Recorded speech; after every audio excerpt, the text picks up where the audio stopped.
जिला बाल संरक्षण इकाई बिलासपुर एवं चाइल्ड हेल्पलाइन 1098 के संयुक्त तत्वाधान कोंडावाला पंचायत में बाल संरक्षण जागरूकता कैंप का आयोजन किया गया, जिसमें क्षेत्र के लोगों ने बढ़ चढ़कर भाग लिया। जिसमें जिला बाल संरक्षण अधिकारी शैली गुलेरिया ने कैंप में आए हुए लोगों को संबोधित करते हुए कहा कि हिमाचल सरकार ने बाल संरक्षण के लिए कई महत्वपूर्ण योजनाएं चलाई हैं, जिनमें सुख आश्रय योजना बहुत ही महत्वपूर्ण योजना है। इस योजना के तहत 27 वर्ष तक के बच्चे जो पूर्ण रूप से अनाथ हैं और जिनके नाम कोई जमीन नहीं है, उन्हें जिलाधीश के माध्यम से 3 बिस्वा जमीन और घर बनाने के लिए 2 लाख रुपए की राशि उपलब्ध करवाई जाती है। इसी के साथ पढ़ाई के लिए 1 लाख, स्वरोजगार के लिए 2 लाख का अनुदान, विवाह के लिए 2 लाख का अनुदान सरकार द्वारा दिया जाता है। जिला बाल संरक्षण अधिकारी शैली गुलेरिया ने बताया कि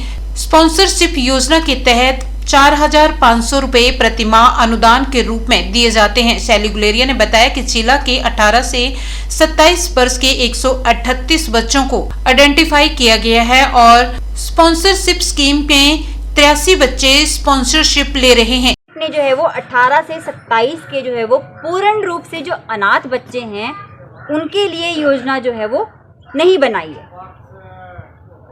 अब इस योजना में मैं आपको बताती हूँ कि क्या क्या बच्चों को जो है वो फैसिलिटी दी जाती है। 18 से ऊपर के जो है इनको हम बच्चा ही बोलते हैं, क्योंकि हिमाचल सरकार ने इन्हें राज्य के बच्चे घोषित किया है, चिल्ड्रन ऑफ द स्टेट घोषित किया हुआ है। आप अगर न्यूज़पेपर भी पढ़ते होंगे तो उसमें अभी सुखाश्री योजना के बहुत बड़े बड़े इवन बैनर्स भी लगे हुए हैं जगह जगह पे, है ना।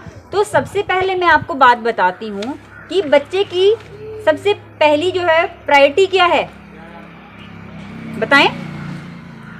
प्रायोरिटी क्या है एक बच्चे की? सबसे पहले बच्चे क्या चाहता है? एक बच्चा क्या चाहेगा सबसे पहले? खाना पीना कपड़े तो है, माता पिता नहीं है ना। माता पिता तो नहीं वो कर सकते हैं, ठीक है, पर सबसे पहली प्रायोरिटी पढ़ाई है ना। तो इसके लिए जो है सुखाश्रय योजना में भी ये अभी इन बच्चों के लिए सुविधा आई है कि 18 से 27 के जितने भी अनाथ हैं उनके लिए जो है वो पढ़ाई की जितनी पढ़ाई करना चाहते हैं वो कर सकते हैं। और पढ़ाई के बाद अगर बच्चे के पास ज़मीन नहीं है, बिल्कुल भी ज़मीन नहीं है, नाम पे नहीं है, चाहे पिता की तरफ से या माँ की तरफ से, तो उस बच्चे को भी जो है वो 3 बिस्वा ज़मीन जो है वो डिप्टी कमिश्नर के थ्रू जो है वो प्रोवाइड करवाई जाती है। आपने अगर जो है न्यूज़पेपर में पढ़ा होगा तो बिलासपुर में एक बच्ची है, उसको अभी पिछले महीने जो है वो 3 बिस्वा ज़मीन जो है वो डिप्टी कमिश्नर के थ्रू दिलवाई है। ऐसा नहीं है कि उसमें लिख दिया कि भी मेरे पास ज़मीन नहीं है, वो पूरी फॉर्मेलिटी होती है। वो पंचायत में पता है कि एनओसी जब मिलती है तो उसमें ज़मीन नहीं, मतलब कि माता की तरफ भी कोई ज़मीन नहीं है, तो मतलब वो एनओसी सर्टिफिकेट माता की तरफ से भी लाना पड़ेगा और पिता की तरफ से भी लाना पड़ेगा। फिर ज़मीन चाहे वो एक क्यारी वाली है, वो ज़मीन है उसके नाम पे, पर ज़मीन नहीं होनी चाहिए। अब बच्चे को अगर ज़मीन मिल गई तो ज़मीन के बाद उसके बाद क्या करना है? घर बनाना है। तो घर बनाने के लिए भी जो है सुखाश्रय योजना के अंतर्गत 3 लाख रुपए की जो है वो फैसिलिटी दी जाती है बच्चे को। घर बन गया, घर के बाद विवाह के लिए भी 2 लाख रुपए है। इस योजना में जो है एक पूर्ण रूप से अनाथ बच्चे को जो है वो एडजस्ट पूरा जो है उसको पूरी फैसिलिटी दे दी है।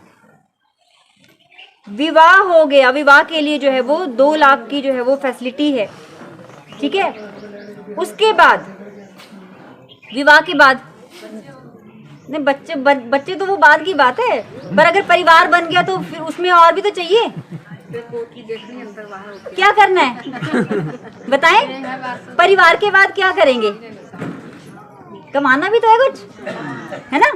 तो कमाने के लिए भी जो है एक जैसे लघु उद्योग होता है ना, छोटी छोटी, उसके लिए भी जो है वो 2 लाख की फैसिलिटी जो है वो इस स्कीम के अंडर है। कोई भी काम करने वास्ते कोई भी काम करना है, ढाबा खोलना है दुकान आपने, करनी छोटा है, कुछ भी करना है।